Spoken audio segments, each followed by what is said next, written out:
Atisa Manalo has been getting a lot of bashings here and there. I think hindi dapat ganun ka-sharp at ganun ka-quick at ganun ka-maldita ang peg kapag nasa gown. Atisa Manalo, I like her gown. I didn't like her gown during the preliminary competition, but here, I think that's one of the best. Pasay, she looks so big sa screen, sa television. So hindi mo ma-feel na gusto mong manalo ng Miss Universe Philippines because so performance. Kay Iliana Maria Aduana, hindi ko kasi ginawa niya na para sa pa yun, baka ginasusan pa yun, tapos sa rehearsal din ang haba ng binuhos doon. Paggawa nito, di ba, ang daming time, effort, and cost. Gastos, expenses na ginamit siguro dito, and then, andun pala sa umpisa post lang, iniwanan na niya. So, sayang lang. Sana dinalaman lang niya kahit pagbaba ng hagdan, o kahit sa gitna ng steps.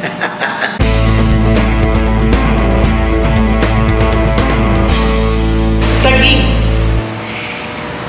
Maganda siya, ang galing magaling mag-emote sa mga zoom, sa mga close-up shots. Pero sa pangkalahatan ay parang hindi masyadong bumardagol. Alam mo yung sinasabi ko na talagang laban na laban, hindi pa rin. I think marami pa siyang ilalabas. Pero for me, hindi mo nakasobrang nakulangan. Parang tamang-tama lang yung timpla. And she deserved that title na Miss Supranational.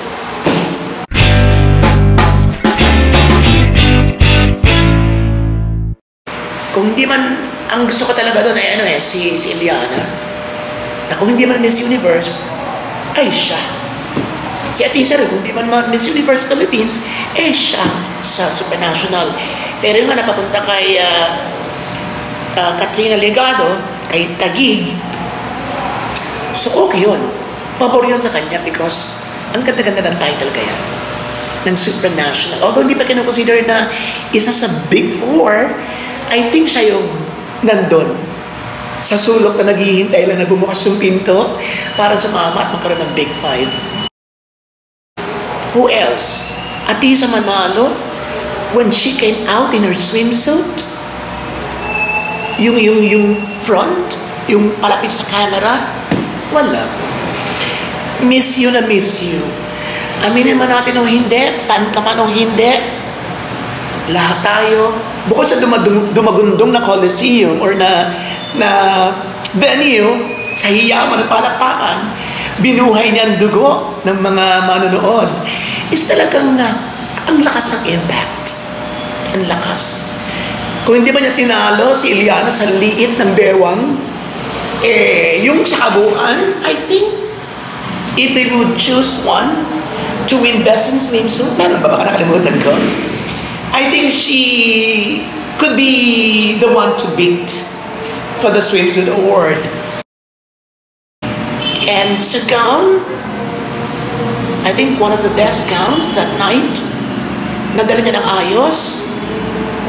I was hoping for that Ukrainish, Miss Ukraine, ganun bang Miss Ukraine, di ba? Na medyo pataas. And it happened. And hindi ko alam, siyempre hindi naman siya nanonood sa atin siguro. Pero malimit tayong magsabi na kailangan matakpan ng ganito, matakpan ng ganon. So hindi tinakpan to. Kasi sabi ko, di ba, sa gown, mas emphasize itong collarbones niya na, yung collarbone kasi okay sa supermodel na malalapad, sa kanya kasi maikli. That's why hindi magandang tingnan. So namumukha siyang parang nahihirap ang huminga or pagod or mahika or something like that. Oh, I'm a fan. Di ba? Binabas niya ako ng iba na super biased daw ako eh.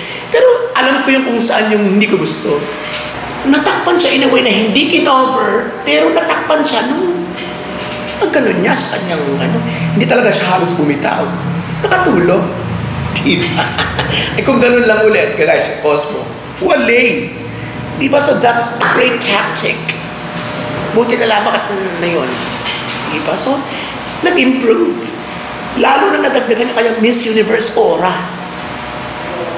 She has that charisma. She has that X factor. She has that, it might sound cliche, but that Miss Universe aura. nung mapicturean na silang anim, siya pa rin yung nakaganon. So nagmukhang runners-up agad yung 5. Pardon me, I love all of them. Ang Cebu siguro hindi ko masyadong naisama at napafocus ako sa Laguna at sa Bicol, saan nga ba? Sa Laguna at kay Baguio. Sila yung na-expect kong dalawa na maaaring sumama sa 5.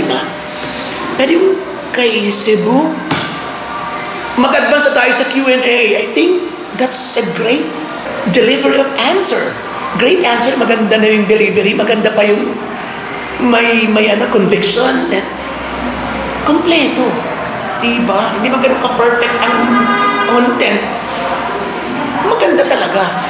Deserving kung may ranking yun ng best answer. Pwede siyang nandun or may katay sa unahan.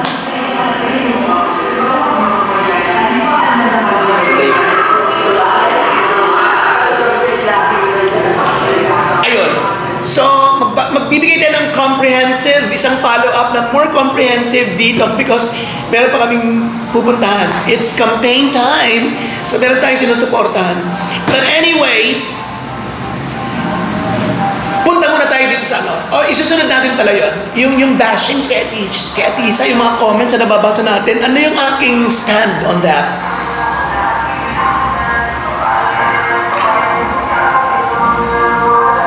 Kailangan ko nihata to.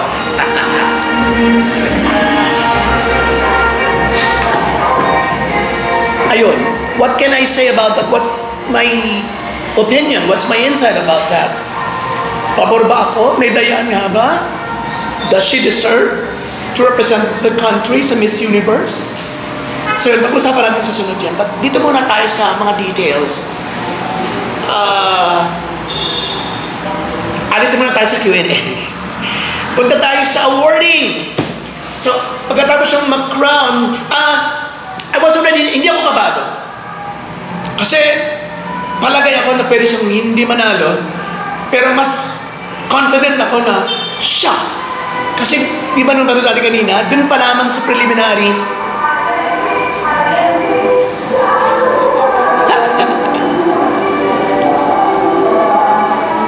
doon pa lang sa forecast ko, di ba?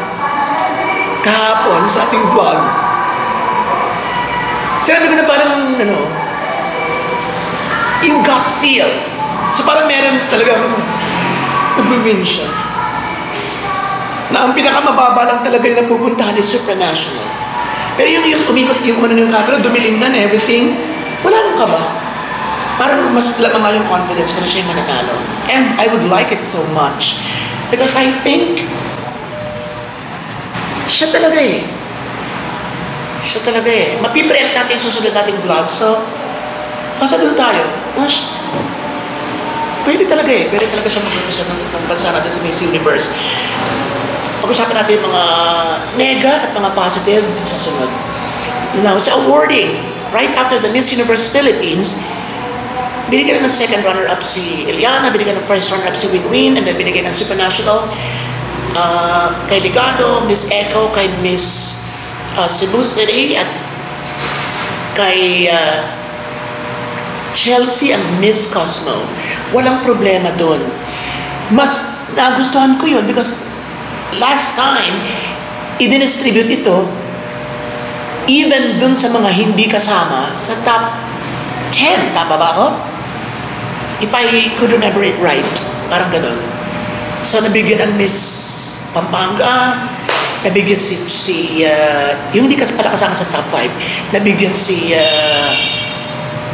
Alexi Brooks na that was a blessing because nabigyan sa atin ng another crown. And kumuda nga pala kay Alexi na pwede siya sa Miss Universe. Pwede. Oo, panoorin yung ating video parang 3 weeks ago. Balikan niyo lang. And okay ako doon sa 5 ibinigay. Ang hindi lang ako medyo okay, especially kapag hindi nauunawaan at nagtatanong ang mga tao, parang nakakaawa yung kalagayan ni Winwin at sa Eliana. Although sa akin, meron akong ibang interpretasyon doon. Pero sa pangkalahatan, kung titingin ka lamang, parang nagmukha silang kawawa. Diba? So sana, in-announce na lang, bakit ba hindi pwedeng i-announce yung first runner-up at second runner-up dun mismo? Yung anim sila, okay, in-announce si Winwin, si Iliana, second runner-up, pasok. First runner-up, pasok si, si Muntinlupa, and then Miss Universe Philippines. What's the problem there? Wala naman, di ba? What would be the difference? Wala naman, di ba? What would be the impact and the consequences? Complications. Kung i-announce doon, di ba? At least bahagi sila ng Miss Universe Philippines pageant. Hindi nakasama sila sa The Miss Philippines, runner-up pa yung peg. So doon medyo nalabuhan ako. Imbiyer na ako doon sa part na yun. Punta tayo sa judges. Sa judges, parang all Filipino, right? Yun. And yung aking rhetoric, tama ba yun? Yung aking chika doon sa aking latest video na kapag Pinoy judges, silang mas nag-scrutinize ng grammar, ng the way you pronounce words, ng mga eloquence, genius, ng mga comprehensive na sagot, ng mga palabok, overflowery words, quotations of life, faith in God and everything na pinagsama-sama sa mga sagot. So, after doon ng mga Pilipino, masyado silang sa kaunting mali ng is and are and has and have been. Ganun. Hindi, because si Atisa, kung magra-rank pa tayo ng list, impressive, is, aminado naman tayo. Okay, list impressive, ibig sabihin, hindi mali, tama, hindi lang masyadong kasing bongga ng iba ang delivery at ang pagkakatumbok. Pero, sumagot. So yun, and then si Atisa pa rin yung nag-win. Ibig sabihin, bakit siya manalo? Ano yan? May dayaan nga ba? Yun na nga, pumunta na tayo sa part na to. Nakailangan nyo next time, okay po? Pasensya na talaga meron tayong event. So yun, thank you very much sa inyong lahat. This is Fernando Bato and see you again.